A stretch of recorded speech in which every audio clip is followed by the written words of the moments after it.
ये अध्यात्म जगत जो है इसके अंदर आध्यात्मिक ही सब क्रियाएं काम करती हैं। इनको अपने आप आभास हो जाता है कि जो ये सामने व्यक्ति आया है ये कितनी पावर युक्त है, उनके बस की बात नहीं हुई, अपने आप आसन उनका खिसकने लग जाता है, तो वो समझ जाते हैं कि ये कोई आम व्यक्ति नहीं। तो धर्मराज के दरबार में परमात्मा पहुंचे तो उसका आसन ऐसे ऐसे करने लगा, वो एकदम खड़ा हो गया और हाथ जोड़कर खड़ा हुआ। तब परमात्मा खड़े हैं, जैसे एक छोटे अधिकारी को बड़ा अधिकारी आदेश देता है और साथ में उसको डांट भी लगाता है। इस प्रकार वार्ता कबीर साहब ने यहाँ के धर्मराज के साथ की, आंखों देखा, अपने सामने रूबरू हुई। वो वार्ता आदरणीय गरीबदास साहिब जी ने अब किस प्रकार चित्रार्थ की वो आपको सुनाते हैं। आदरणीय गरीबदास साहिब जी क्या बताते हैं। पंजा दस्त कबीर का सिर पर रखो हंस, यम किंकर चंपे नहीं उधर जात है वंश।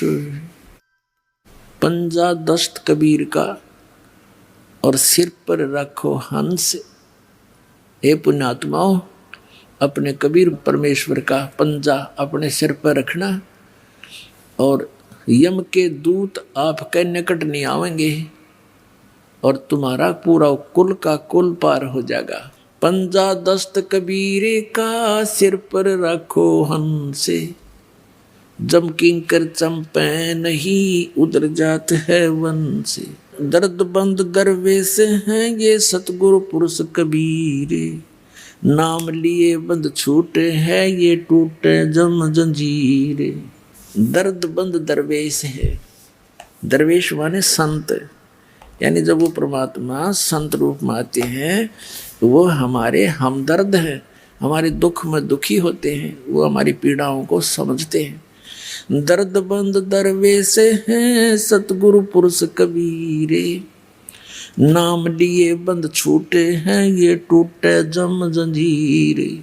सतगुरु पुरुष कबीर हैं ये तीन लोक तत्सारे, कोट 49 पृथ्वी ये 14 भवन आधारे। सतगुरु पुरुष कबीर हैं ये तीन लोक तत्सारे, 2 4 की क्या कहूँ ये तार हंस अपारे। सतगुरु पुरुष कबीर हैं चारों युग परवाने, झूठे गुरुआ मर गए वो हो गए भूत मसाने। झूठे गुरु के आश्रय कदे न उदर जीवे, साचा पुरुष कबीर है आद परम गुरु पीवे। सतगुरु पुरुष कबीर का विक्रम पंथ बैराट, शिव सन का दिक ध्यावे ही ये मुनिजन जो है बाटे। सतगुरु पुरुष कबीर की कोई ना चल है गैले, बिना पंथ पग धरत हैं गगन मंडल में सैल। लख लख योजन उड़त हैं ये सुर नर मुनिजन संत, ऊंचा धाम कबीर का कोई न पावे अंत। अब आदरणीय गरीबदास साहिब जी अपने परमेश्वर कबीर जी की आंखों देखी महिमा कैसे चित्रार्थ कर रहे हैं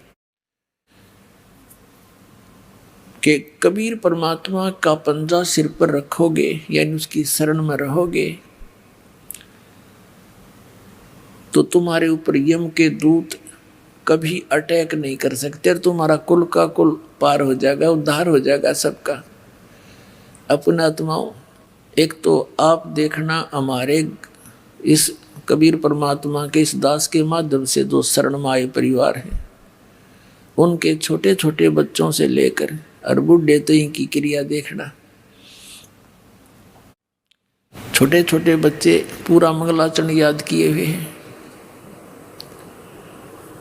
परमात्मा की वाणी बोलते फिरते हैं। बूढ़े बूढ़े भी भगवान की महिमा का गुणगान करते हैं, फालतू बातें नहीं करते किसी से। तो अब उनके जो अब संतान होने लग रही है, हमारे जो 10-10, 15-15 वर्ष से उपदेशी है, अब उनके घर में जो हंस बेटा या बेटी जन्म ले रहे हैं वो तो वो पुण्यात्मारी है जो परमात्मा के सटोक में इस ब्रह्मांड में रखी हुई थी और जिनको अब जन्म देना था इस समय। और वो इतने पुण्यकर्मी पुण्यात्मा, उनको गर्भ में भक्ति मिल न गिरी। माता के गर्भ से ये सत भक्ति सत ज्ञान वो लेकर के साथ उतरते हैं, नीचे आते। और एक अन्य संतों की इनका देखो आप, ये दूसरे राधा स्वामी धन धन सतगुरु, इनका कोई ज्ञान नहीं, इनके पास कोई ऐसी परमात्मा की मुखारबिंद से उतरित वाणी नहीं। वो शिवदयाल भूत बना बैठा बुक्की में बोल रहे इनका धन धन सतगुरु सच्चा सौदा।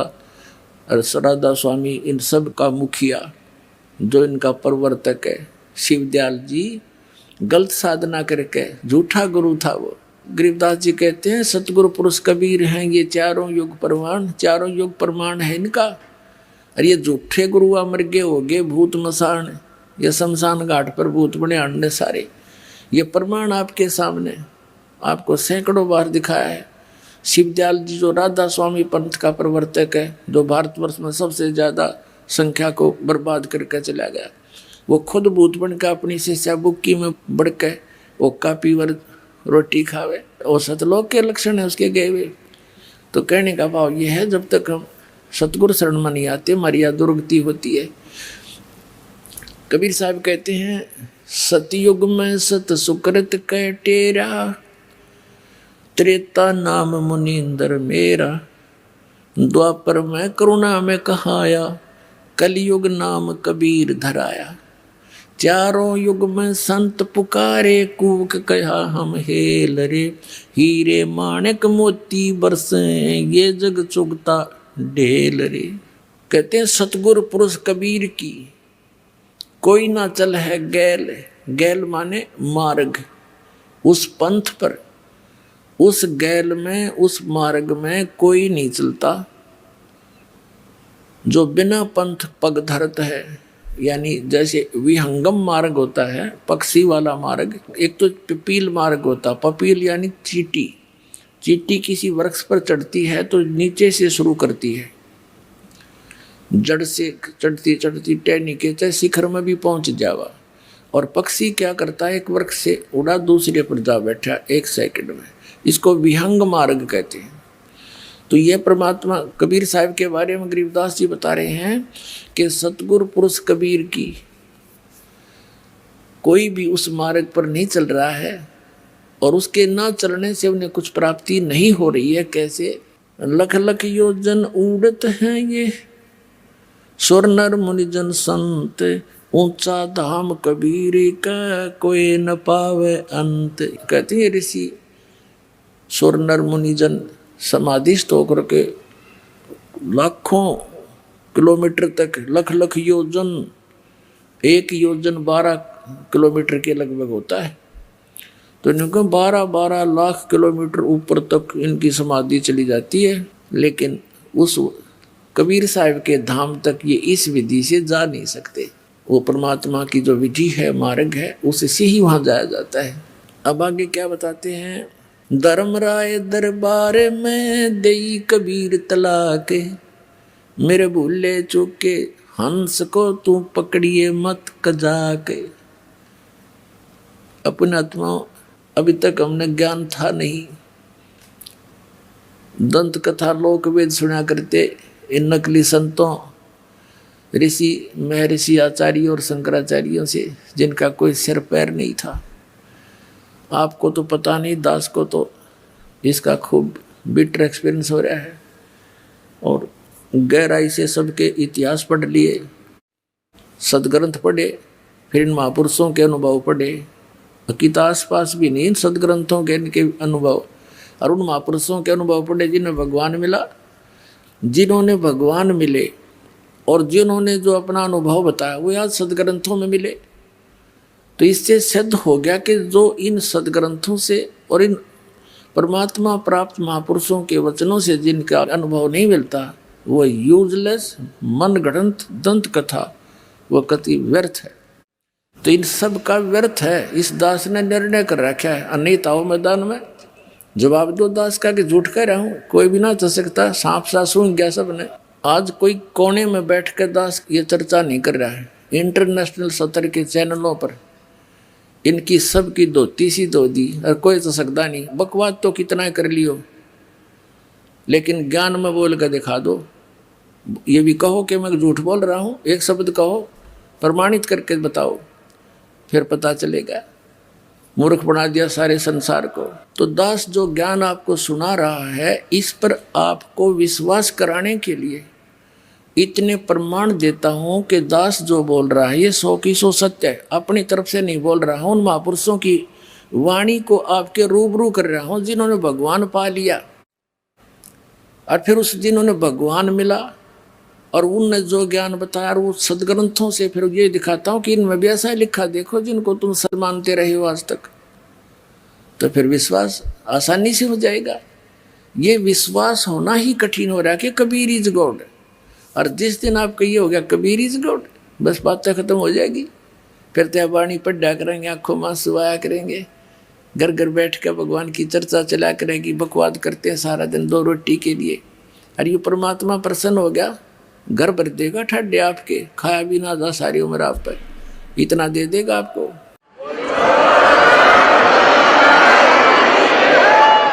जिस माया के लिए सारा दिन कर्म बिगाड़े, हम धक्के खाते फिरे, 100 झूठ बोले और फिर भी पूरा ना पटता, तो ये परमात्मा सब कुछ कर सकता है। आपको कथा सुनाएंगे धीरे धीरे, क्योंकि इतना लंबा सिलेबस है इस परमात्मा का। 1 वर्ष में तो एक ही प्रमाण का नंबर आता है। धीरे धीरे सारे सुनाएंगे। CD ले जाया करो, पुस्तक छाप रखी, भक्ता इन पढ़ा करो।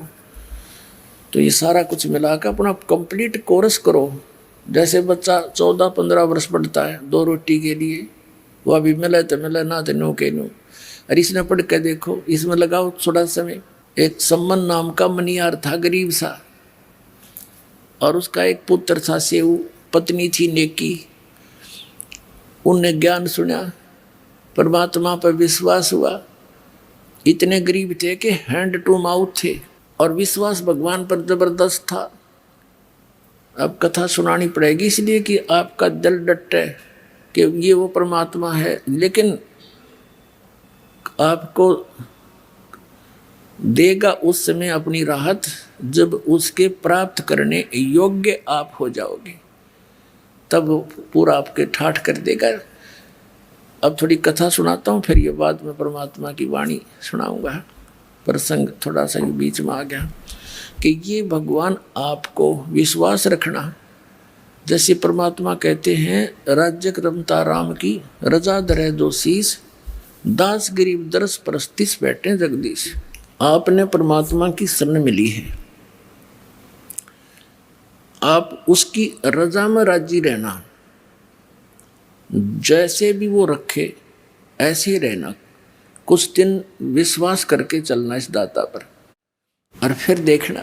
कहते नुक्ते ऊपर रिझ जाएगा रे, और करोड़ कर्म जल जाए तुम्हारे।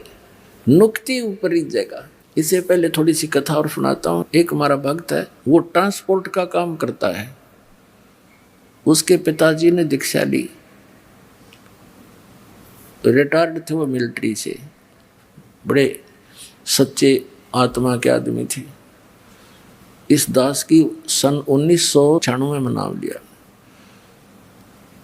और बड़ी दृढ़ता से लगे।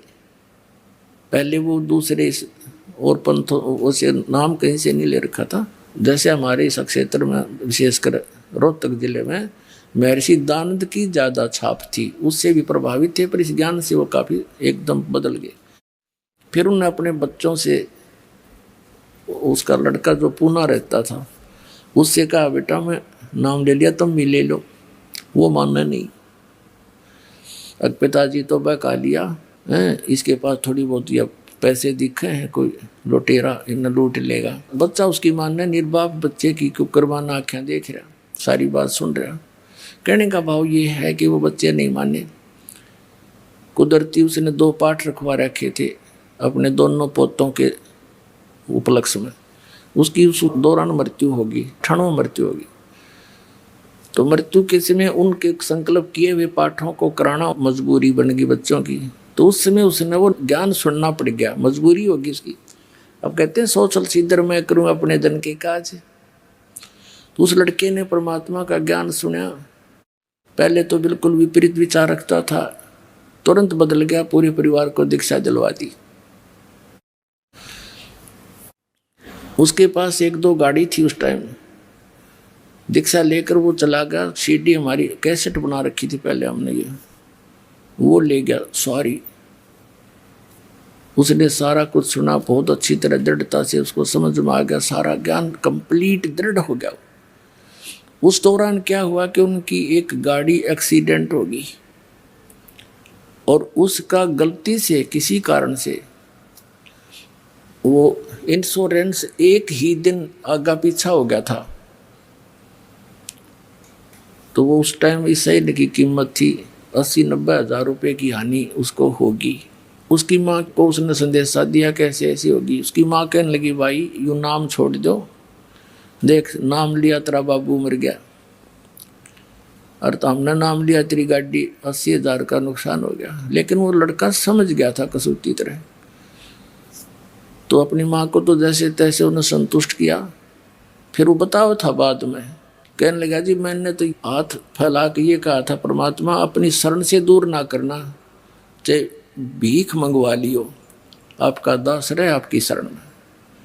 नो कहता जी मैं तो उस दिन के बाद और आज तक उस परमात्मा ने ऐसी रजा बख्श रखी उस बच्चे पे, सैकड़ों की संख्या में तो गाड़ी दे दी, और उसका दान धर्म की पूरी नीत आज तक ज्यों की त्यों है।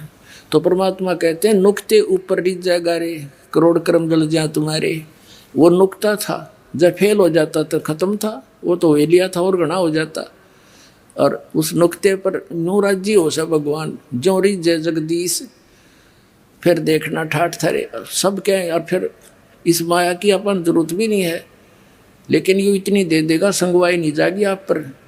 फिर इसको पा करके विचलित मत हो जाना, ये विष समझ लेना, ये माया आवश्यकता से अधिक कर पे नहीं रहनी चाहिए। और जब मालिक साथ रहा, परमात्मा कहते हैं कल्पे कारण कौन है कर सेवा नहीं काम, मन इच्छा फल दूंगा जब पड़े मेरे ते काम। तो इस तरह की दृढ़ता और सच्चे भाव से मालिक में समर्पण आपका आ जाएगा ना, उस दिन फिर देख लेना भगवान क्या नहीं कर सकता। एक प्रमाण नहीं, लाखों प्रमाण याद हैं इस परमात्मा के। और अब सन 1994 से लेकर आज तक इस दास ने जिनको भी उपदेश दिया है, परमात्मा की शरण दिलाई है, उनकी पहले क्या स्थिति थी और आज उनके क्या सुख है, उनके मुख से सुनने से विश्वास गणा होगा आपको। एक परिवार की कथा सुनने लग जाना, कान बहरे हो जाएंगे। जो पहली बार सुनेगा उनके इतने सुख दे रखे परमात्मा ने, लेकिन उनको ये भी विश्वास हो चुका है कि हमने धन की जरूरत नहीं, हमारा धन तो ये है हमारा नाम सुरक्षित रहे और काम नहीं कोई अड़े। काम नहीं अड़ेगा भगवान का, भगवान के बच्चों का काम अड़ गया फिर भगवान कित रह गया। फिर घनी मांगने की जरूरत नहीं, इस पर बेमतलब डिमांड नहीं रखा करते। बेमतलब की डिमांड तो मन रखता है, आत्मा रखती है आवश्यकता की। तो आत्मा की जो पुकार है दाता सुनता है, इस मन की नहीं। मन तो काल का एजेंट है। तो पुणात्मा आप इस ज्ञान से पूर्ण परिचित हो जाओ, फिर देखना इसके ठाठ। आप देखो कितना धनी है, टेंशन खत्म नहीं। और आपने परमात्मा का बच्चा से सिंपल सा घर पर रहता हो तो उसको कोई टेंशन नहीं, क्योंकि उसको मालूम है कि समर्थ हमारे सिर पर बैठा है। शेर सौंप्या गुरुदेव को सफल होया यो शीश, नितानंद इस शीश पर आप बसे जगदीश। परमात्मा को सिर सौंपा, सिर सौंपना कोई काट के नहीं देना, समर्पित हो जाना। अब एक कथा सुनाता हूँ आपको। ये सेऊ और सम्मन नाम के, सेऊ तो उनका पुत्र था, सम्मन पिता, निक्की उस सेऊ की माँ यानी सम्मन की पत्नी थी। वो दोनों मनियार का काम करते थे। निक्की भी मनियारी का काम करती थी, चूड़ी पहनाया करती थी बहन बेटियों को, और वो मनियार भी। गरीब इतने थे बहुत गिने, हैंड टू माउथ थे, विश्वास भगवान पर दृढ़ था, सत्संग बहुत सुन रखे थे परमात्मा के। अब वो जहाँ भी चूड़ी पहनाते थे बहनों में बैठकर, तो बहाना सा मिलाकर चूड़ियाँ भी बनाते रहते, अपने भगवान की कथा भी सुनाते रहते। हमारे गुरुजी ऐसे हैं, हमारे गुरुजी ऐसे हैं, कबीर नाम है। उन्होंने ऐसे सिकंदर राजा के जलन का रोग था वो ठीक कर दिया। सिकंदर राजा ने एक गऊ काट दी थी बीचों बीच परीक्षा के लेने के लिए भगवान की, कि इसको जीवित कर दे, जब मानू तो कि साहब संत है। वो जीवित कर दी थी, यानी इस तरह की बहुत कथा सुनाया करते थे। तो बहनें उन दोनों का मजाक कराया करती, जब तो सुन देती पीछे तीनों कहा करती तो पागल हो रहे हैं, एक दानक न भगवान बतावे। कहने का भाव ये है कि वो अपने स्वभाव व सबको ऐसे बताती रहती थी। एक दिन क्या हुआ कि सेऊ नाम का जो लड़का था अन्य बच्चों में खेला करता था, वो भी यही कथा सुनाता बच्चों में। तो वो बच्चे कहा करते थे कि आप बताते हो आपके गुरुजी सिकंदर लोधी के वहाँ गए, घर पर गए, वीर सिंह बघेला काशी के नरेश के घर पर गए, उन नाम ले रखा था। और भी आप ऐसे दामोदर सेठ के घर पर गए, तुम्हारे घर पर क्यों ना आते? तुम्हारे गुरुजी तो स्वार्थी हैं, वो तो पैसे वाले और राजाओं के पास जाते, तुम्हारे घर पर आए कभी? वो कहने लगा बच्चा था सेव, ना भाई हमारे घर पर तो गुरुजी नहीं आए कभी। फिर वो तो भाई पैसे वालों के जाते हैं, ये तो पैसे के पुजारी होते ये गुरु। अब वह बच्चे के बाद खटक उसने अपनी माता और पिता से कहा कि माता अपने गुरुजी कभी अपने घर नहीं आ जाएंगे? वो हमारे घर गुरुजी आ जाएं तो बड़ी अच्छी बात हो। तो नेकी और संबंध दोनों कहने लगे बेटा उनके तो लाखों सेवक हैं और किस किस के घर में जाओगे, वो तो दूर थोड़े ही हैं, परमात्मा तो बेटा हमेशा साथ रहते हैं। सेऊ आंखों मासूम भर के कहता माता जी बच्चे ऐसे ऐसे कह रहे थे और एक बार गुरुजी आ जाना तो मैं उनको कहने जोगा हो जाऊं। अब देख आगे ना मेरे गुरुजी स्वार्थी नहीं है, मैं कहता हूं उनको पर वो नहीं मानते। ऐसे उनकी चर्चा हो ही रही थी और नेकी और संबंध उनको समझा रहे थे बेटा हमारे साथ ही रहते हैं, वो दूर थोड़े ही है। अब किस किस के घर जाएंगे गुरुजी ऐसे ऐसे। और उधर से ये एक कमाल नाम का लड़का 10-12 वर्ष का, उसकी मृत्यु हो गई थी, उसको जल प्रवाह कर दिया। कुछ कबीले ऐसे हैं जो ना दफनाते हैं, जमीन में नहीं गाड़ते हैं, ना जलाते हैं मुर्दे को, वो जल प्रवाह कर देते हैं। 4 प्रकार से दाग दिए जाते हैं इस बॉडी को, शरीर को। एक तो जमीन में दबा देते हैं, दूसरा सभा कर देते हैं, जला देते हैं, और तीसरा एक बड़ा सा मचान बनाकर ऊंचा सा पिलर उसके ऊपर डाल देते हैं, उसको पक्षियां खा जाते हैं या जंगल में डाल देते हैं कहीं सुरक्षित स्थान। और चौथे प्रकार का जल प्रवाह कर देते हैं। कुछ ऐसे कबीले हैं तो उन्होंने उसको जल प्रवाह कर दिया मुर्दे को। और एक शेख तकी नाम का मुसलमान पीर था, सिकंदर लोधी दिल्ली के बादशाह का। कबीर परमात्मा जी ने सिकंदर लोधी के जलन का रोग था जिसने सब जगह इलाज करा लिया था और सब ने ये कह दिया था कि ये आपके प्रारब्ध का कर्म है, आपको भोगना ही पड़ेगा, कोई इसका विकल्प नहीं। वो कबीर परमात्मा के आशीर्वाद मात्र से ठीक हो गया था सिकंदर लोधी। तो उस कारण से सिकंदर लोधी की आस्था कबीर परमेश्वर में घड़ी हो गई थी। और वो धार्मिक गुरु ईर्षा करने लग गया कबीर साहब से कि इसने तेरा स्थान ले लिया। वजीर 2 और 2 फकीर ये कभी आपस में मेल से नहीं रह सकते। तो उन दोनों का शेख तकी को एक आग सी लगी रहती थी, ईर्षा की अग्नि में वो जलता रहता था, किस प्रकार इस कबीर को नीचा दिखाऊं। और सिकंदर लोधी राजा तो इसको भगवान मान बैठे।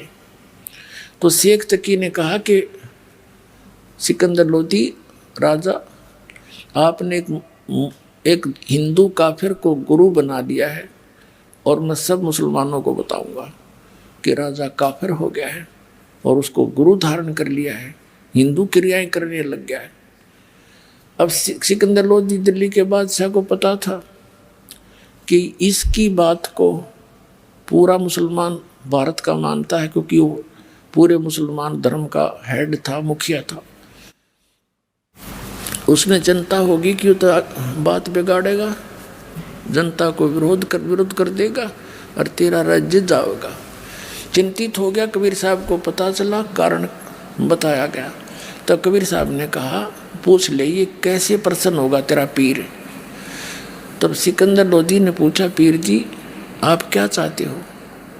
कि आप इसको भगवान मानते हो, कबीर को अल्लाह मानते हो? हमारे हजरत मोहम्मद जी ने एक गाय को जीवित कर दिया था, मेरे सामने कोई ये मुर्दा जीवित कर दे, मैं मान लूंगा ये अल्लाह की जात है। तो कबीर साहब ने कहा, ठीक है भाई, कोई मुर्दा ले शेख तकी ला, करता हूँ कोशिश, जो हो गया था। अब शेख तकी कहने लगा, मैं कहाँ से लाऊं, कभी टाइम आएगा जब देखूंगा तुझे।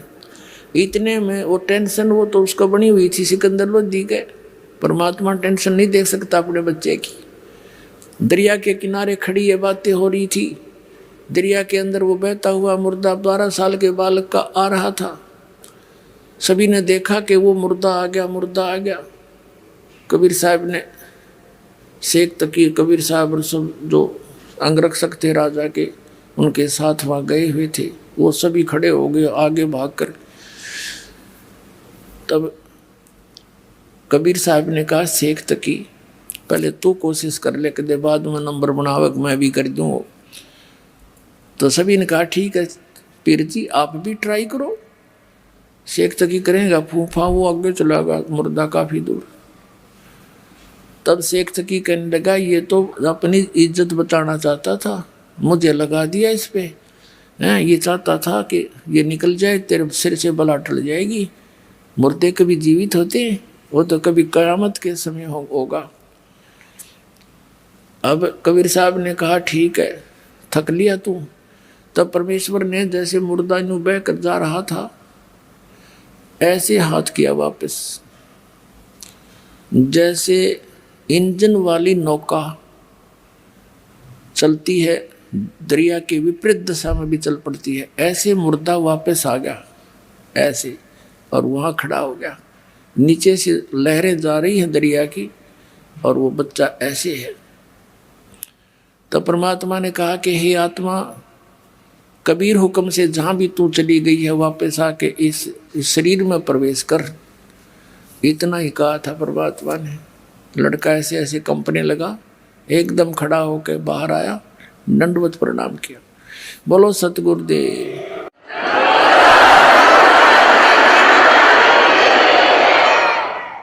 अब सभी ने कहा कि हे परमात्मा कमाल कर दिया, कमाल कर दिया।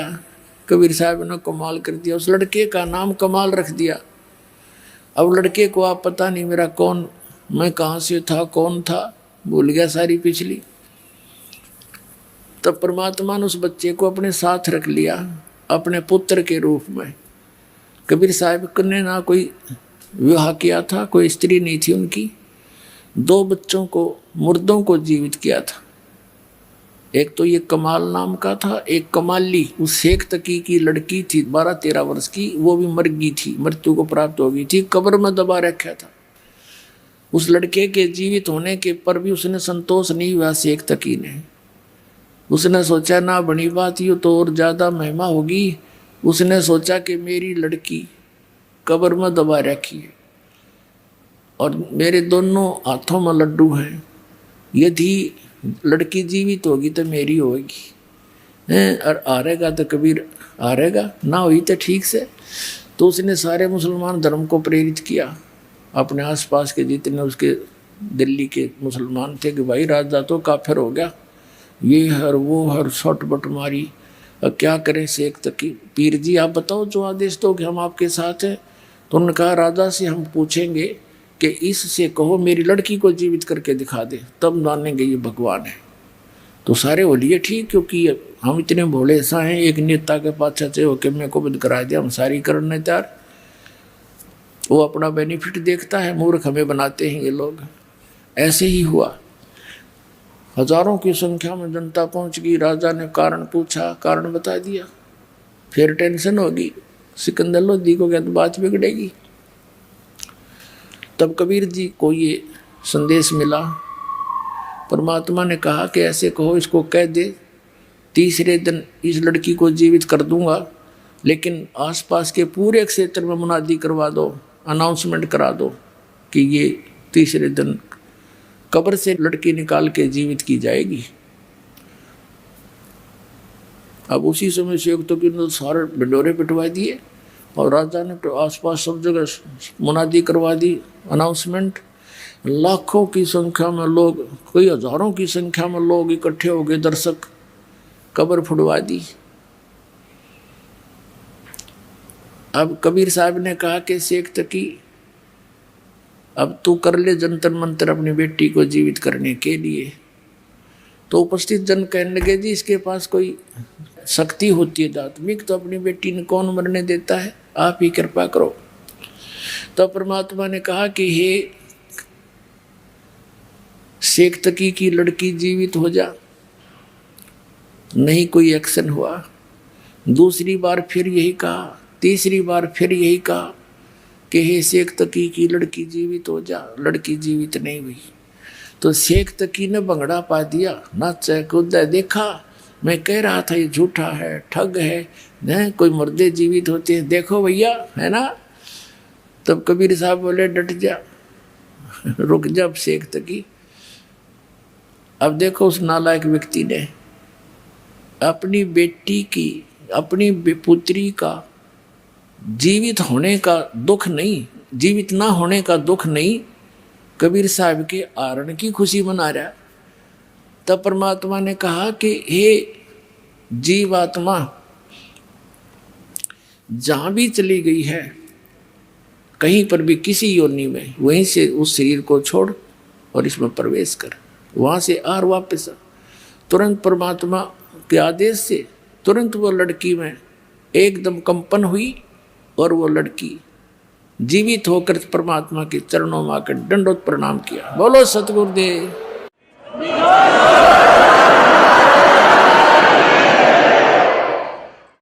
अब सब ने कहा कि हे भगवान, कमाल कर दिया, कमाल कर दिया। लड़की का नाम कमाली रख दिया।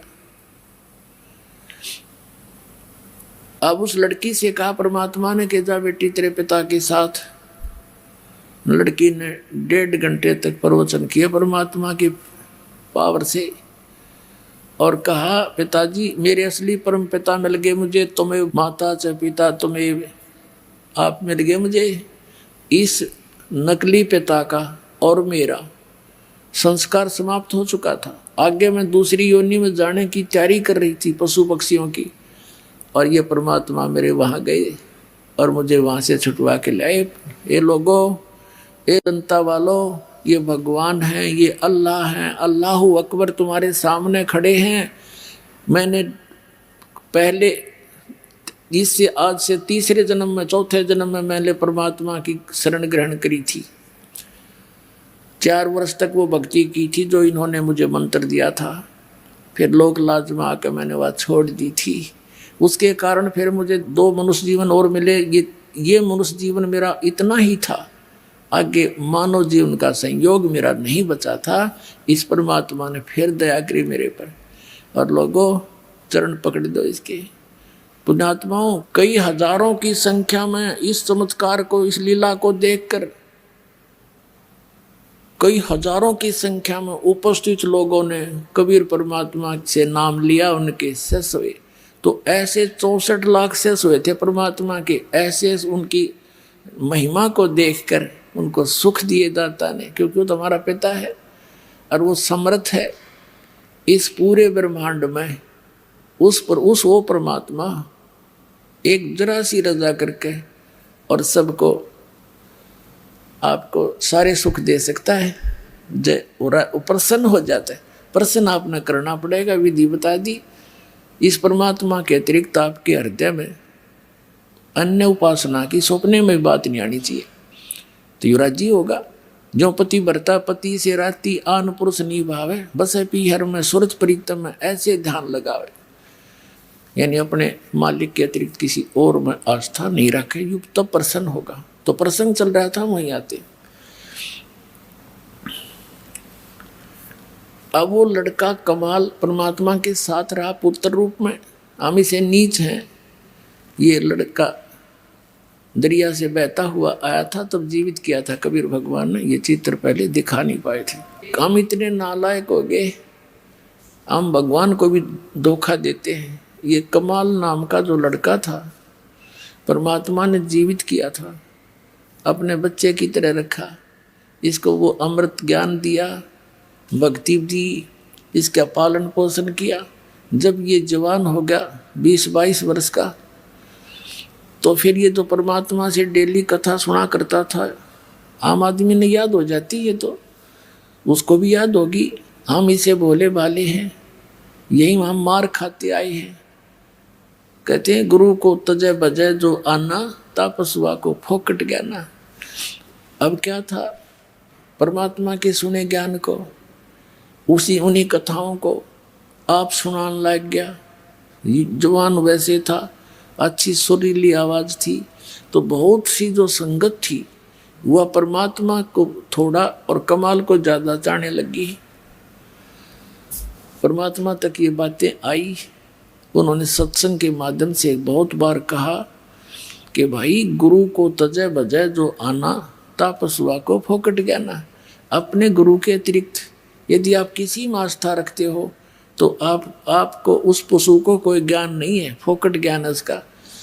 और कहा करते थे कि ये कमाल तुम्हें क्या देगा, ये तो आप एक पुजारी है। इस तरह बहुत बार कहा, लेकिन हम इतने नालायक हैं। हमने यही किया था सतलोक में, जहाँ हमने मार खाई थी। भगवान कहा करते तुम निरंजन यू क्या देगा तुम्हें, इसकी क्रिया मत देखो। ये तपस्या करा करता था, लेकिन हम अंदर से उसको चाहते रहे। उधर से फिर हम इसके साथ यहाँ आगे देख क्या दुर्गति होगी हमारी। तो परमात्मा ने कमाल को भी धमकाया, भाई अपनी सीमा में रहा कर, ऐसा अच्छा नहीं लगता। अंत में क्या था कि वो कमाल फिर परमात्मा ने कई बार झटक दिया और वो वहाँ को परमात्मा को छोड़कर चला गया। उसने सोचा कि बहुत सी जनता तेरे साथ होगी है और ये सब तेरी महिमा करते हैं, नारा आश्रम जा बनाया। और बहुत सी संगत ये मूर्ख उसके साथ, उसके मीठी मीठी बातें माँ के उसके साथ हो गई। अब बताओ वो एक नकली व्यक्ति क्या देगा उनको, भगवान छोड़कर उनके साथ लग लिए। ये लंबी अलग कहानी है, फिर बताऊंगा। तो वो कमाल नाम का पुत्र परमात्मा के साथ रहता था। उसको अभिमान हो गया था कि मैं जो गुरुजी की सेवा करता हूं और कोई नहीं कर सकता। अब पुण्यात्मा मालिक को पता था, अंतर्यामी थे वो, तो कई बार इस तरह की बातें कमाल जी ने कर दी थी। भगवान ने कहा था कि अच्छा बेटा, परमात्मा कहा करते बेटा तेने सेवक तो देखे नहीं है मेरे।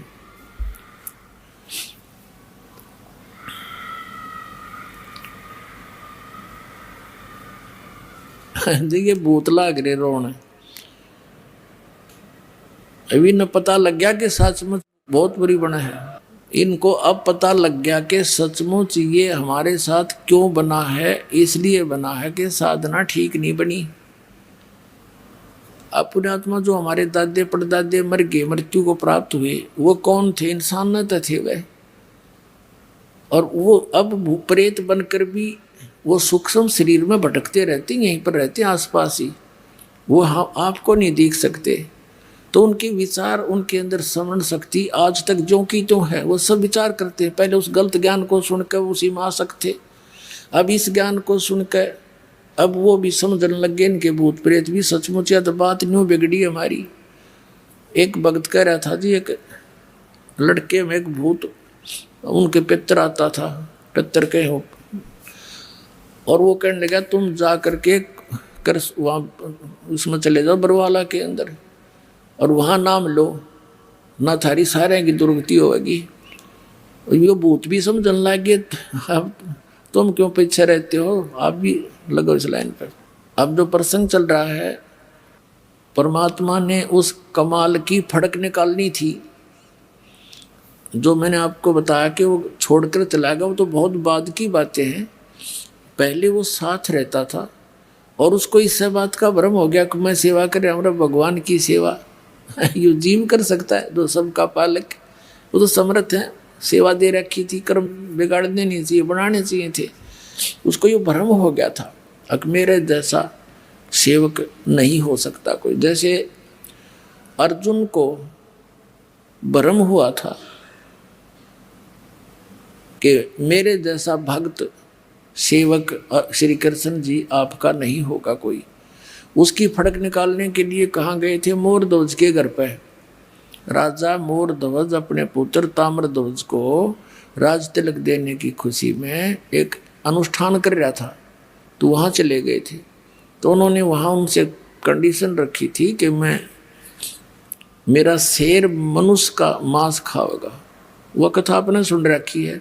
तो उसने फिर माता मोरध्वज ने और उसकी पत्नी ने अपने पुत्र ताम्रध्वज को आरे से चीर दिया था और 2 फाड़ कर दिए। वो भगवान श्री कृष्ण ने फिर जीवित कर दिया। अर्जुन की फड़क काटी थी कि भाई तूने क्या था मेरे जैसा सेवक हो ना, सेवक तो तूने देखे नहीं। अब देखो पुण्यात्माओं, इसी लीला को गाते गाते सुनते सुनते हम बहरे हो गए कि इस कारण से हमने उनको श्री कृष्ण को भगवान मान लिया। और वही श्री कृष्ण जी अपने भांजे अभिमन्यु को जीवित नहीं कर सका, जो महाभारत के युद्ध में मारा गया था। सुभद्रा के पुत्र थे अभिमन्यु, अर्जुन के पुत्र। पांडवों का कुल नाश हुआ था, सारा कुल पांडव रोए थे, सुभद्रा रोए थी और कृष्ण रोए बैठ के अपनी बहन के दुख में। श्री कृष्ण जीवित नहीं कर सका। तब धर्मदास ने पूछा था भगवान कबीर जी से, परमेश्वर जी से, कि ये क्या कारण था, फिर आप ही समाधान बताओ। परमात्मा ने कहा कि मोरध्वज के पुत्र ताम्रध्वज की आयु शेष थी, उसको मार के जीवित कर देना ये कोई बड़ी बात नहीं है। तो आम संत कर देता है, ऐसी बात है, जादूगर कर देता है। लेकिन अभिमन्यु की श्वास शेष नहीं थे, आयु शेष नहीं थी, इसलिए फेल हो गए। और परमात्मा कबीर जी ने उन दोनों बच्चों की आयु शेष नहीं थी, वो दोनों की बढ़ा दी। तो समर्थ कौन? समर्थ का शरणाग हो रंग होरी हो, और कदे ना हो अकाज राम रंग होरी हो। तो इस तुलनात्मक तरीके से ही हम अपने भगवान की समर्थता से परिचित होंगे। ये अमर कथा जो दास सुना रहा है ये छुपा दी गई थी, इसको ऊपर नहीं आने दिया था नकली आचार्य और शंकराचार्य और मंडलेश्वर ब्राह्मण गुरुओं ने। ये इन कृष्ण और राम की महिमा सुना सुना कर बहरे कर दिया। जरो अमर हैं, सर्वेश्वर हैं, महेश्वर हैं। ये खुद कहते हैं हमारा नासवान, हम नासवान हैं, जन्म मृत्यु होती है। और इनकी कितनी दुर्गति देखो, अब कहाँ कहाँ कैसे अंत हुआ इनका। तो ज्ञान बिना हम इनको यानी 10 रुपए के नोट को 1000 का मान रहे थे, ये समझ कर चलो। अब क्या हुआ, वो कमाल की फड़क निकालने के लिए परमात्मा ने कहा भी मैं भ्रमण के लिए जा रहा हूँ, सब भक्तों के घर पे देख के आते हैं किसकी आस्था कितनी है, कोई चलेगा मेरे साथ। एक शेख फरीद जो परमात्मा के शिष्य होकर उनके साथ रहा करते थे, पहले वो एक वाजिद जी, वाजिद, हाँ शेख फरीद भी और कमाल दोनों कहने लगे जी हम चलेंगे। अच्छा भाई चलो। अब उधर से वो वार्ता चल रही थी, शिव प्रार्थना कर रहा था बार बार, हे भगवान एक बार दर्शन दे दे गुरुजी, तो मैं मेरी खुशी का ठिकाना नहीं रहे और सब बच्चों को बता दूंगा हमारे घर पर देख लो गुरुजी आए थे, तुम झूठ बोलते थे, वो स्वार्थी है। इतने कह ही रहे थे और बच्चा आंखों में आंसू भरकर ऐसे बोल रहा था। तभी से बाहर खड़े होकर के परमात्मा ने आवाज लगाई कि भाई कोई है घर पे। अब झोपड़ी थी, एक तो जैसे लंबे लंबे घेर वैसे घेर लिया करते स्थान, चारों तरफ बाड़ लगा रखी थी, एक मेन गेट सा बना कर लकड़ी का, वही एक झोपड़ी डाल रखी थी और एक रहने का पीछे झोपड़ी डाल रखी थी, बीच में 50-100 फुट का अंतर था। वो पीछे बैठे बातें कर रहे थे आगे बैठने के लिए अलग से अतिथि के लिए बना रखी थी वह झोपड़ी, वहाँ मेन गेट था उनका। तो दोनों एक वो सावधान से हुए, नेकी कहने लगी कि गुरुजी जैसी आवाज़ आ रही है, बाहर बोल रहे हैं। अब सम्मन कहने लगा गुरुजी यहाँ कैसे आएंगे, कैसे हो सकता, हम चर्चा कर रहे थे ना इसलिए हमारे कानों में वही आवाज़ें गूंज रही हैं। थोड़ी सी देर में फिर आवाज़ लगाई कि भाई है कोई घर पे सम्मन, अरे सम्मन। अब वो कहने लगी आवाज़ गुरुजी की है। अब दोनों तीनों भाग लिए बाहर को देखने के लिए। क्या देखा सामने, वो 3 संत खड़े हैं, 2 भक्त और एक परमात्मा खड़े।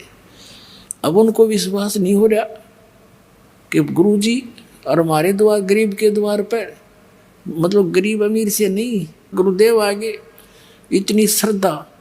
वो ऐसे हो गए जैसे स्वप्न देख रहे हो, आंखें फाड़ फाड़ कर।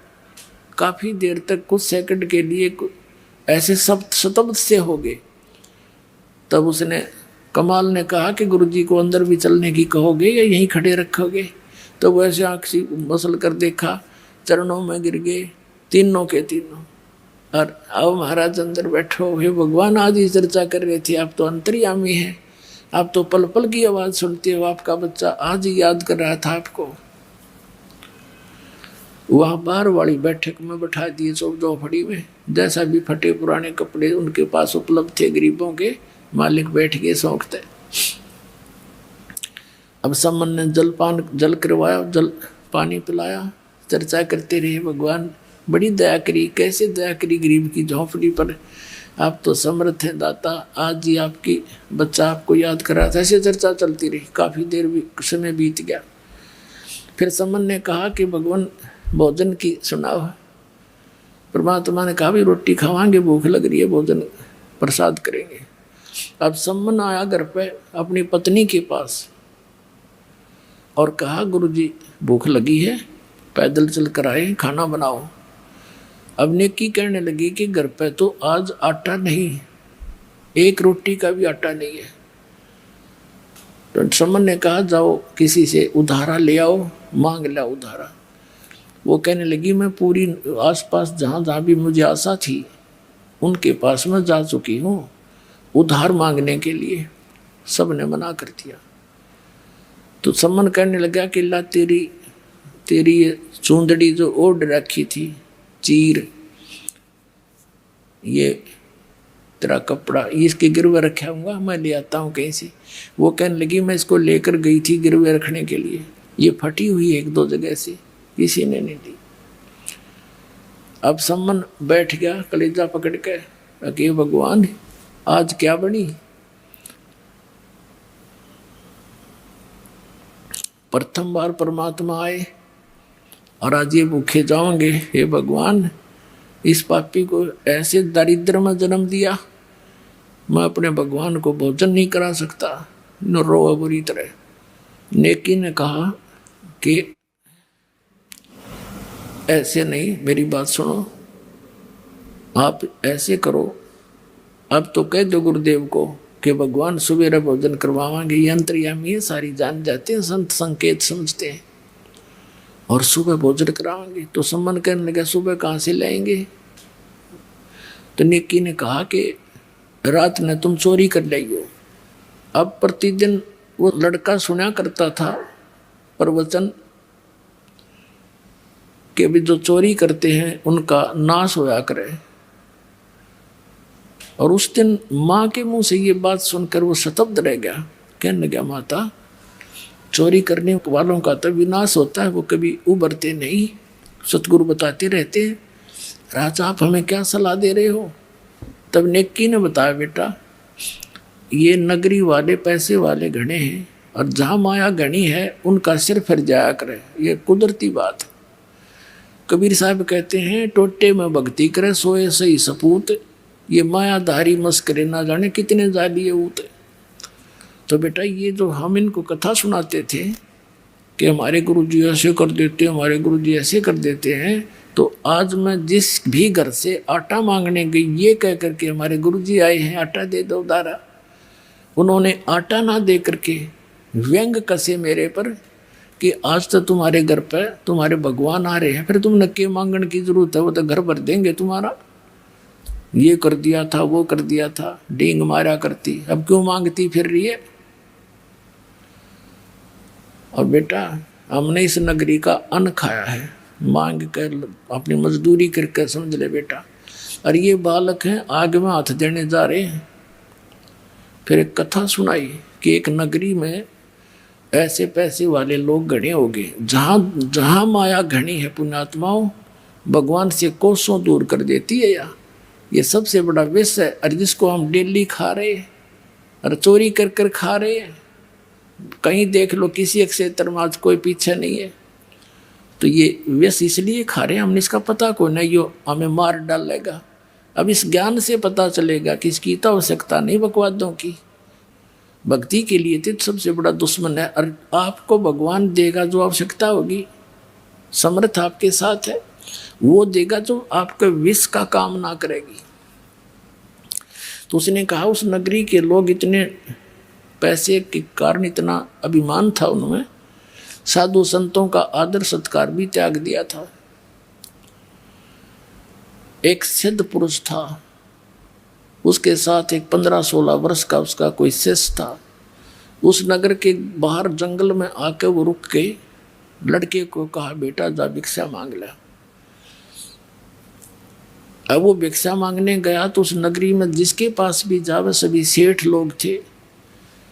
वो मजाक करते हैं कि तुम मस्टंडे हमारे यहाँ पल्लेदारी कर ले, मांगते फिरते हो, करके नहीं खाया जाता। किसी ने कुछ नहीं दिया, लड़का वापस आ गया और सारी कथा गुरुदेव को बता दी। अब गुरुदेव ने कहा, बेटा कल फिर जा तू एक बार। वो अगले दिन फिर गया, सब ने वही जवाब दिया, लेकिन वो वापस आ रहा था। तब एक कुम्हारी ने देखा, कुम्हारी थी गरीब सी कुम्हार, उसका पति मर चुका था, 3-4 बच्चे थे उसके लड़के। उसका भारवाही मकान था, गांव से काफ़ी दूर, थोड़े से फैसले में होता था। तो उसने देखा कि बालक काल भी भूखा गया। उसको पता था कि ये लोग कुछ नहीं देंगे इनको, शायद ये किसी का आदर करना नहीं जानते, इनका सिर घूम रहा है। उसने एक माँ की दृष्टिकोण से देखा कि मेरा बालक होता और 2 दिन भूखा सोता, कैसे जीवन व्यतीत करता। तो उसने कहा, महाराज आप कल भी आए थे, खाली गए, आज भी खाली जा रहे हो। कहा, माई खाली जा रहा हूँ। उसने कहा कि मैं कुम्हारी हूँ और ये कुछ आटा ले जा, रोटी बना रखी थी उसने, आटा को तो आटा दूँ, रोटी को तो रोटी दूँ, और ये ले जाओ और आपके गुरुजी को बता दियो कि कुम्हारी के घर से प्राप्त है। क्योंकि कई ऐसे संत होते थे जो छोटी जाति वालों का नहीं खाते थे, तो कहीं मेरे को और बद्दुआ ना दे दे, बेटा बता देना महाराज। अच्छा माई, वो ले गया भोजन, अपने गुरुजी से बता दिया। गुरुजी यू नगर तो कति निकम्मे आदमियों का बराबर है, और जानबूझकर बकवास कर रहे हैं कि तुम मांगते फिरते हो, करके क्यों नहीं खाते, कुछ ये कर लो। ऐसे ऐसे एक माई ने आटा दिया, ये भोजन दिया है, और उसने ऐसे ऐसे बताया है। वो साधु कहने लगा, बेटा तो खा ले, मैं तो खाऊंगी, बाकी ऐसे करो। उस माई ने कह दे कि आज शाम तक अपने सामान में बटोर के सारे यहाँ से निकल जा, और किसी को बतावा नहीं, और उस लड़की को बता देना कि आज रात ने यो नगर नहीं रहेगा। और साधु संतों की उनसे वो परिचित थी। भगत ने जाकर बता दिया कि माई ऐसे ऐसे गुरुजी का आदेश, सर मेरे गुरुजी जो कह देते हो सच्ची होया करे, तू निकल जाए यहाँ से। और ये कहा, चाह तू रात में बस चली जाएगी ना, और तुझे शाम हो जा, वहीं रुक जाना, वहीं बस जाएगी। तो वहाँ से वो चल पड़ी, अपने गधे पर सारा सामान लाद कर चली गई। 8-10 किलोमीटर जाकर रात होगी, वहीं रुकेगी। उधर से रात्रि में ऐसा भूकंप का व्यवस्था हुई, पूरा नगर नाश हो गया, कोई नहीं बचा उसमें एक जीव भी, सारा मर गया। और वो लड़की जहाँ बैठी थी, आसपास के लोगों को पता चला, वहाँ पहुँचे, उसने सारी कहानी बताई, ऐसे ऐसे साधु संतों के साथ इन्होंने बदतमीजी की थी और मुझे ये कह दिया था तू चली जा। तो गांव के आसपास के व्यक्तियों ने उसको वहीं कह दिया, बहन तू यहीं रह, उसका मकान पर झोंपड़ी झापड़ी लवा दी, घनी जमीन दे दी, वो उड़े बस गई। अब उस लड़की ने बताया, वो गांव बना हुआ बताते हैं उसके नाम से। अब वो नेकी बता रही है कि बेटा इन गेला नो बढ़ेगी, ये परमात्मा तो कुछ कहे को नहीं, ये तो चले जाएंगे भूखे पैसे, लेकिन यू काल फिर इनको, ये बच्चे सारे भगवान के हैं और काल को दाव लग जाएगा, नुक्ता मिल जाएगा इनका नाश करने का। अपने आत्मा जैसे प्रधानमंत्री का कोई निकम्मा डले मार दे, प्रधानमंत्री कुछ ना कहे उनको, लेकिन पुलिस वाले उसकी बाँह पकड़ के रिसा समारेंगे, याद रखेगा। तो इसी प्रकार कबीर साहब तो ये हमारे भगवान हैं, ये तो नहीं दुख देंगे, लेकिन काल फिर उनको बख्शा नहीं, क्योंकि इस डर से कि इस मालिक को इन्होंने ऐसे कैसे कह दिया, तो इसलिए ये सब खत्म हो जाएंगे बेटा, एक नियम है यहाँ का, अब तुम देख लो। लेकिन उस चोरी किए हुए धन को हम दान करेंगे, हम छुएंगे नहीं बेटा। इस नगरी को बसाना चाहते हो तो मांग लो। तो फिर मान गए वह। अच्छा माता जी, गुरु जी से बोल दिया महाराज सुबह भोजन करावाएंगे। अच्छा बेटा बस कोई बात ना, सुबह खा लेंगे, तब भूख सी भी ना रही। अब कहने का भाव ये है कि दोनों पिता पुत्र चोरी करने चल पड़े। एक सेठ का जाकर वो उसमें सुराख कर लिया, अंदर घुसने का पाट ला लिया, सेंध ला दी उसमें।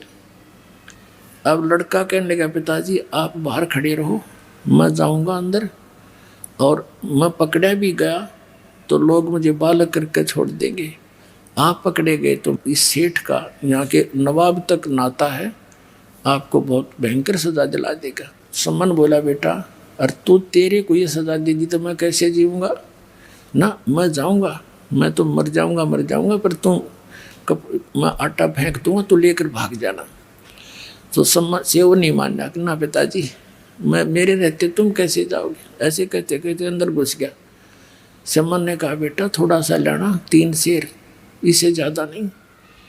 अब लड़के ने अपनी फटी पुरानी चादर में आटा अंदाजा सा डाल लिया, 3 सेर, और बांध के गांठ चालन लग गया, बढ़िया जाग गया, वहीं सोया था। अब वो निकलने लग गया, उस सुराख के अंदर से पीछे पैर पकड़ के घसीट लिया, और इतने वो लड़का उस आटे को फेंक गया बाहर को।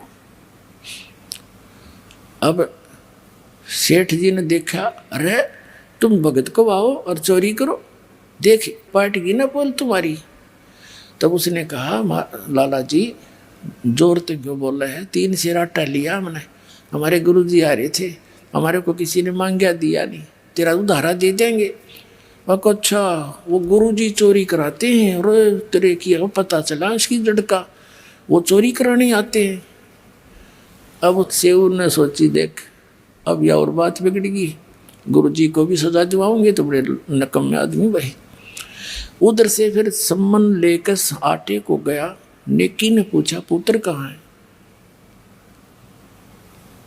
उसने बताया कि वो तो लाला जी ने पकड़ लिया और बांध दिया खंभ के। अब नेकी ने क्या सोचा कि देख कैसा जुल्म होगा गुरुजी के साथ, लोग लड़के ने पहचानेंगे कि ये सम्मन का लड़का है, और फिर यहाँ आएंगे न्यों कहेंगे ये इनके गुरुजी चोरी कराते हैं। तो वो क्या कहने लगी कि तू वापस जा और ये चक्कू ले जा, लंबा सा करद थी इतनी लंबी हो रही है वक्स काटने की। नो बोली जाकर लड़के का सिर काट लिया, एक बात बाहर करने के बहाने बाहर गर्दन निकलवा लिए और सिर काट लिए।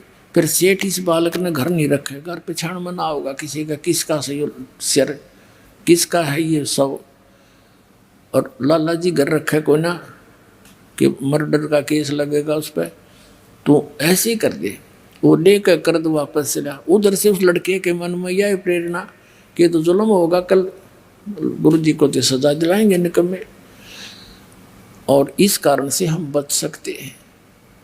तब सम्मन आया और कहा सेऊ बेटा एक जरूरी बात है तेरे कान में बताऊंगा, गर्दन बार निकाल ले एक बार, लाला जी से प्रार्थना करके।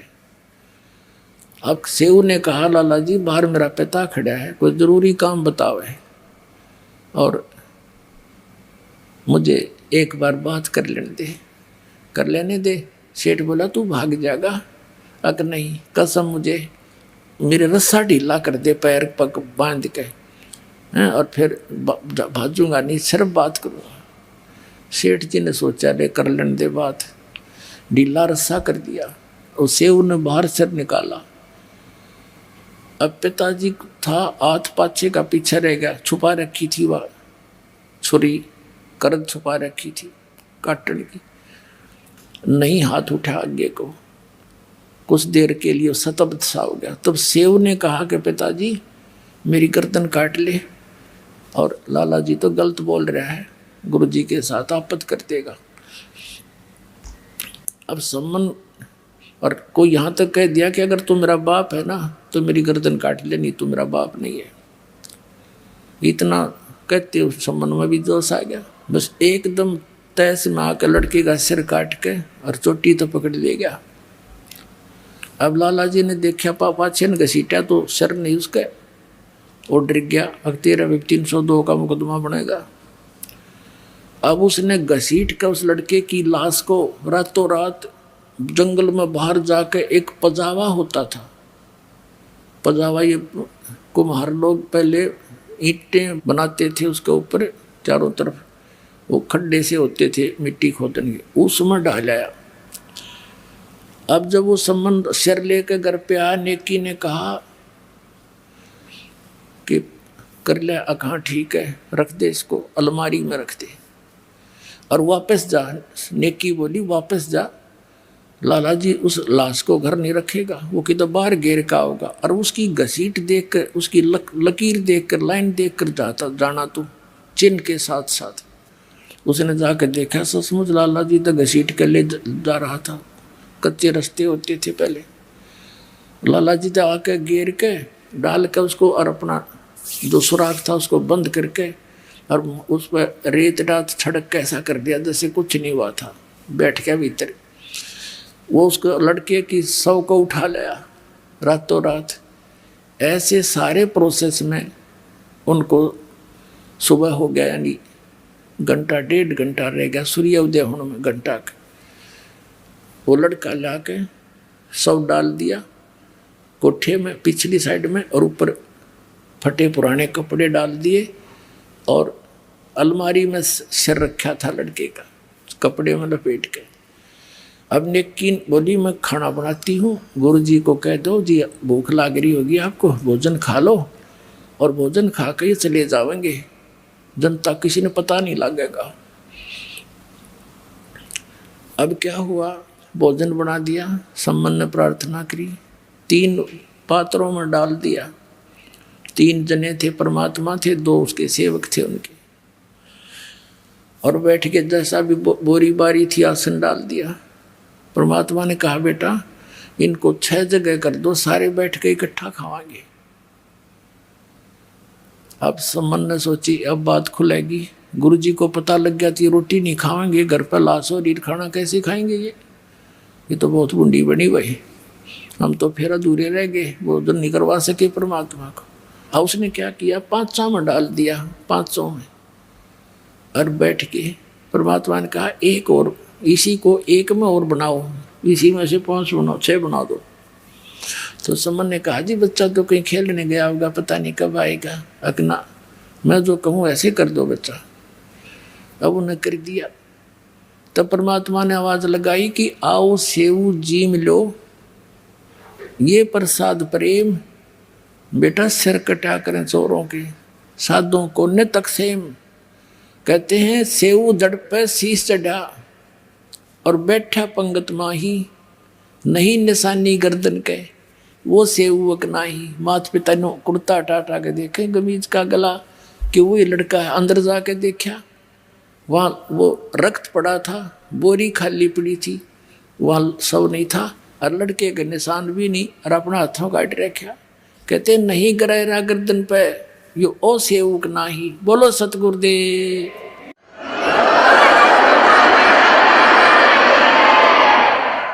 कहते हैं कबीर साहब गरीबदास साहिब जी लिखते हैं कि 56 भोग दिए धनी ने और करे सम्मन के ठाठ, 1 नंबर का सेठ बना दिया उसी जीवन में परमात्मा ने। कहते नुक्ते ऊपर रिझ जाएगा रे, करोड़ कर्म जल जा तुम्हारे। बोलो सतगुरुदेव।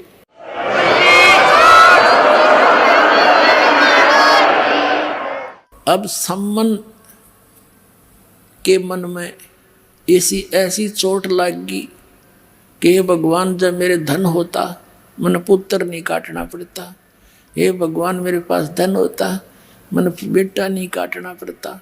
उसके बाद एक सदमा सा हो गया, तो परमात्मा ने उस कारण से उसको धन दे दिया।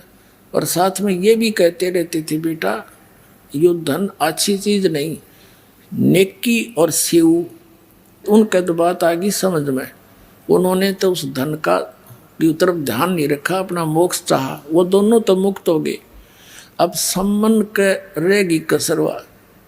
अगले जन्म में फिर वो 9 शेरवा का बादशाह बनाया, राजा बना अगले जन्म में। उससे अगले जन्म में फिर अब्राहिम सुल्तान अधम बलख बुखारे का राजा बना। फिर जाके परमात्मा ने फिर वह हंस पकड़ा, अरे निकम्मे मैं कितना ज्ञान दिया करता, तो फिर वहीं का वहीं रह गया। तो पुण्यात्माओं, इन सारी कथाओं को, ये कोई डूम बाट के गीत नहीं, ये परमात्मा के चरित्र हैं। इनको सुनने से भी पुण्य होता है, इनके अनुसार आचरण करने से लाभ होगा। अब हम आते हैं उस प्रसंग पर। तो वो प्रसंग बीच में आ गया था कि भगवान पर विश्वास करने से नुक्ते ऊपर रिझ जाएगा रे, करोड़ कर्म जल जाए तुम्हारे।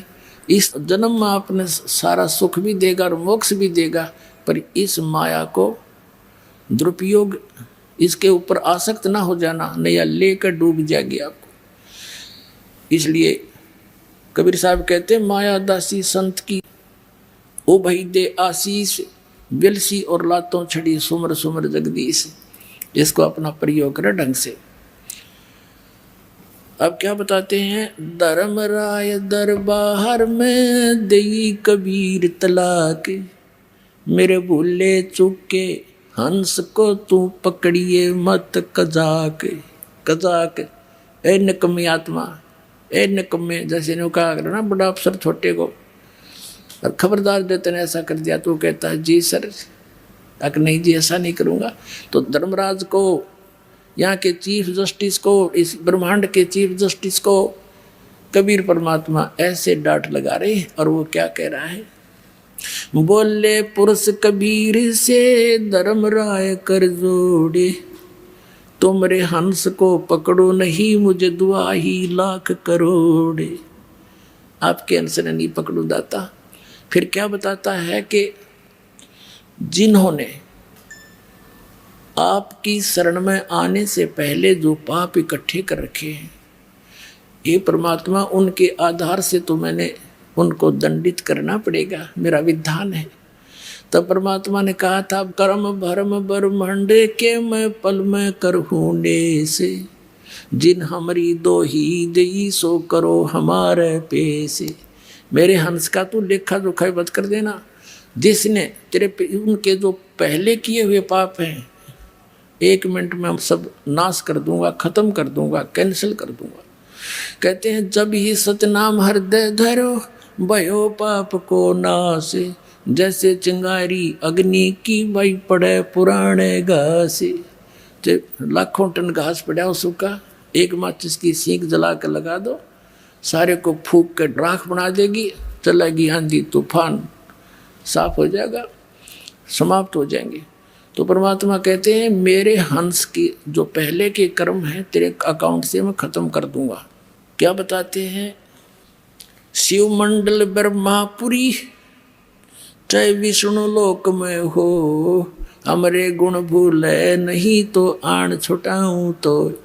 अपना आत्माओं आप धीरे धीरे समझ जाओगे। अभी तो बच्चे हो, कोई पहली कक्षा का है, कोई दूसरी कक्षा का, किसी ने आज प्रवेश ही पाया है। और जो पुराने हो गए उनके तो हृदय में दास जो वचन बोलता है सारी 100% सच सिद्ध होते हैं, स्वीकार्य होते, आपको भी हो जाएंगे। यो ज्ञान आज तक आपने सुना है को नहीं है, पूरे विश्व में ज्ञान नहीं। अब क्या है, ये है वो प्राइम टाइम मोक्ष का और भक्ति यथार्थ कराने का। आपकी परमात्मा के बच्चों से परमात्मा ने अब भक्ति करानी है। पूरे विश्व के प्राणी जो मनुष्य शरीर धारण करते रहेंगे उनको ये सतनाम मिलता रहेगा, और इसी से मोक्ष होना था। ये अभी तक छुपा रखा था। ये सतनाम आज तक इस दास के अतिरिक्त या उन महापुरुषों के अतिरिक्त जिन्होंने सीधे भगवान मिले थे उनको दिया था सतनाम, जाप भी दिया था, सारनाम भी बताया था, लेकिन उनको आगे देने को मना कर दिया था। किसी को जिक्र भी नहीं करना। धर्मदास मेरी लाख दुहाई, ये सार शब्द की दबार न जाई, सार शब्द बार जो पढ़ी, या बिचली पीढ़ी हंसनी तरही। ये बिचली पीढ़ी आ गई, प्रथम पीढ़ी थी जो परमात्मा आए थे 600 वर्ष पहले, और ये बिचली पीढ़ी अब हजारों वर्ष चलेगा ये सतमार्ग, और पूरे विश्व में सतयुग जैसा माहौल बनेगा। इस माया की दौड़ से वापस हटेंगे, प्यार से रहा करेंगे, सबको पता चल जाएगा हम कहाँ बैठे हैं और क्या इकट्ठा कर रहे हैं। जब भगवान को खोजते किस लिए हैं कि वो हमें सुख दे, हमें निर्धन को धनी करे, तो फिर ये भगवान मिल गया क्यों ना करेगा, वो गुण उसके अंदर विद्यमान है। तो फिर हमें विश्वास होगा, रोज सुख होंगे तब विश्वास भी होगा।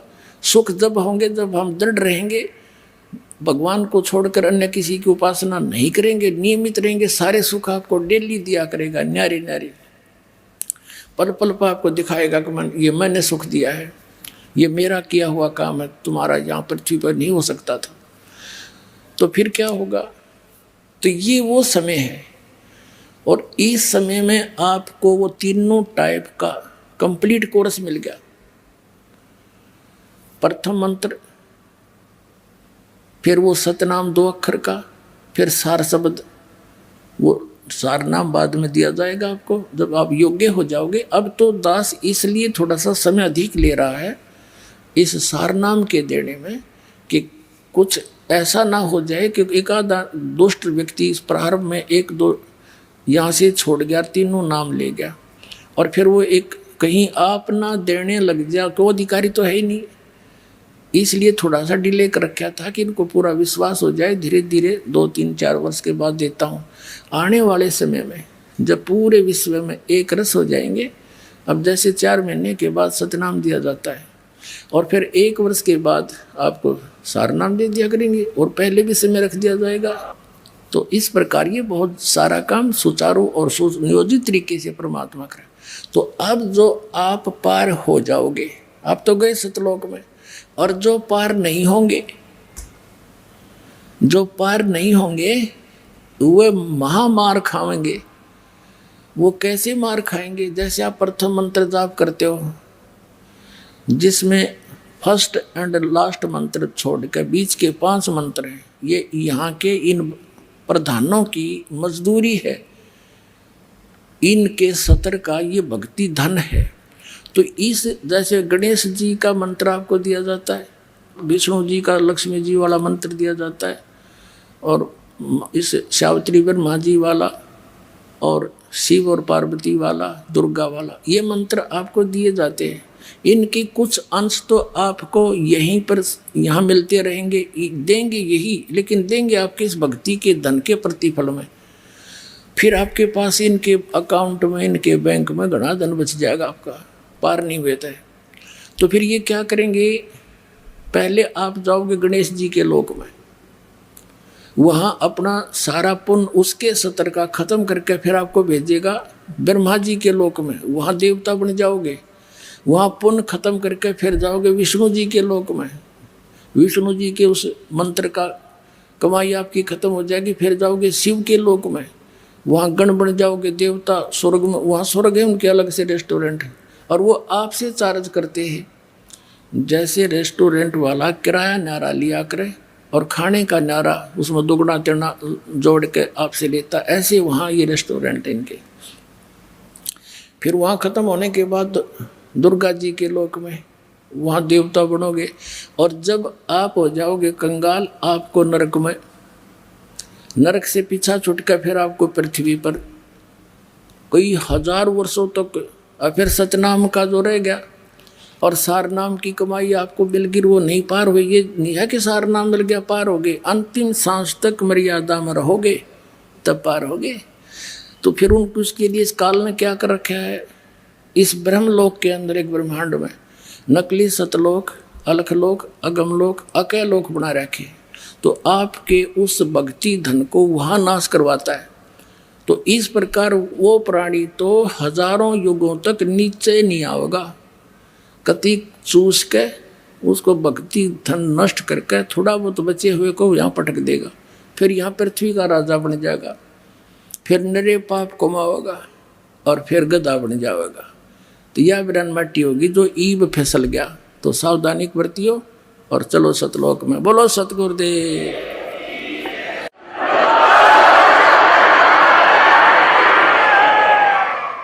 अब कबीर साहब कहते हैं कि शिव मंडल ब्रह्मापुरी चाहे विष्णु लोक में हो, हमरे गुण भूले नहीं तो आन छुटाऊं। तो जैसे गलती से कोई रह गया और वहां जाकर उसका याद आ गया कि हम तो गलत कराए, गुरुजी बताया करते थे, या तो हमारी पूंजी धन नष्ट होगी।